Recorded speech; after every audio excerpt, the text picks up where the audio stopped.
Assalamualaikum warahmatullahi wabarakatuh.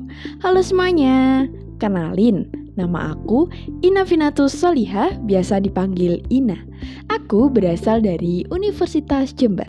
Kali ini aku akan ngajak teman-teman semua untuk membahas suatu topik. Kira-kira topik apa yang akan kita bahas kali ini? Teman-teman, kita kan berasal dari negara Indonesia, yang dimana bahasanya juga menggunakan bahasa Kesatuan Republik Indonesia, yaitu bahasa Indonesia. Nah, kira-kira kita pernah gak sih berpikir apakah bahasa Indonesia ini bisa menjadi bahasa internasional? Nah, ternyata teman-teman, bahasa yang kita gunakan sehari-hari ini memiliki potensi yang sangat besar untuk dapat dikenal dan digunakan di seluruh dunia. Nah, pada kesempatan kali ini, aku akan ngajak teman-teman buat membahas hal itu. Pertama, kita harus tahu nih, pengertian dari bahasa itu apa sih? Nah, bahasa itu merupakan alat komunikasi utama dalam kehidupan kita semua.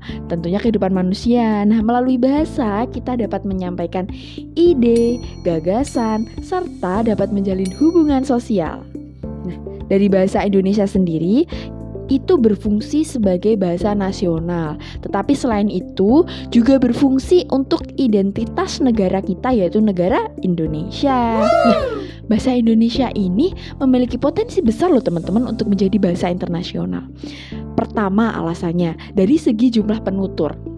Bahasa Indonesia ini digunakan oleh lebih dari 270 juta penduduk Indonesia loh teman-teman.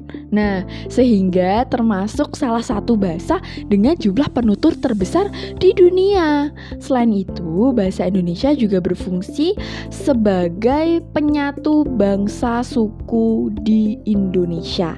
Karena Indonesia ini kan terkenal dengan kekayaan suku budaya ya. Jadi kita menggunakan bahasa Indonesia ini sebagai bahasa persatuan. Nah, kedua, teman-teman, bahasa Indonesia ini telah dipelajari ternyata di luar negeri dan melalui program yang namanya itu BIPA atau biasa orang menyebutnya yaitu Bahasa Indonesia bagi Penutur Asing. Bahasa Indonesia ini telah diajarkan lebih dari 50 negara. Contohnya seperti Australia, Jepang, Korea Selatan, Jerman, dan Amerika Serikat. Bahkan beberapa universitas di luar negeri juga membuka program studi bahasa Indonesia loh teman-teman. Wah, gak nyangka ya. Nah, yang ketiga nih, bahasa Indonesia relatif mudah dipelajari. Tidak memiliki perubahan bentuk kata yang rumit sehingga lebih mudah dipahami oleh penutur asing. Yang keempat teman-teman, perkembangan teknologi dan globalisasi ini juga membantu mensukseskan kemungkinan bahasa Indonesia menjadi bahasa internasional. Karena apa? Karena kemajuan era digitalisasi ini membuat kita itu mudah mengakses informasi dari negara satu dengan negara yang lain, sehingga aktivitas kita di Indonesia ketika di-up di medsos itu bisa dilihat oleh berbagai belahan dunia, sehingga mereka tahu oh ternyata bahasa Indonesia itu seperti ini dan bagaimana cara mengucapkan atau mempelajarinya. Nah, masih ada nih teman-teman.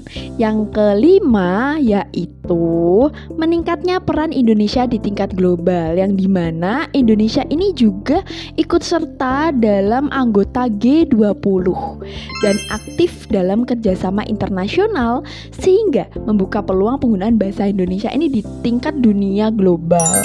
Yang keenam, kekayaan budaya Indonesia. Nah, budaya Indonesia ini kan banyak ya, seperti ada batik, kuliner, seni tradisional, dan lain sebagainya. Dan bahasa Indonesia turut ikut di dalamnya, sehingga dunia ini mampu mengenal lebih mudah. Yang terakhir teman-teman, ketujuh, adanya dukungan dari pemerintah melalui program internasional bahasa Indonesia. Nah, namun teman-teman, untuk mewujudkan hal tersebut, kita sebagai penutur dan juga penerus bangsa, generasi bangsa Indonesia harus menggunakan bahasa Indonesia yang baik dan benar, serta bangga terhadap bahasa Indonesia. Nah, tentunya sebagai mahasiswa, kita juga memiliki peran penting dalam menjaga dan mengembangkan bahasa Indonesia. Nah, kesimpulannya apa teman-teman?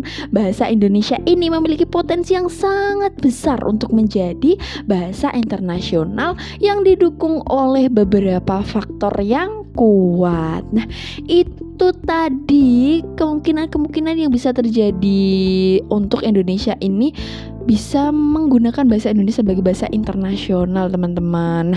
Semoga dari apa yang aku jelasin tadi sedikit banyak membuka pemahaman teman-teman seluas-luasnya mengenai potensi bahasa Indonesia menjadi bahasa internasional. Terima kasih teman-teman sudah memperhatikan apa yang aku jelaskan. Sekian yang dapat aku sampaikan, atas kurang lebihnya mohon maaf ya teman-teman. Wallahul muwaffiq ila aqwamit thoriq. Wassalamualaikum warahmatullahi wabarakatuh. Sampai berjumpa di penjelasan berikutnya. See you.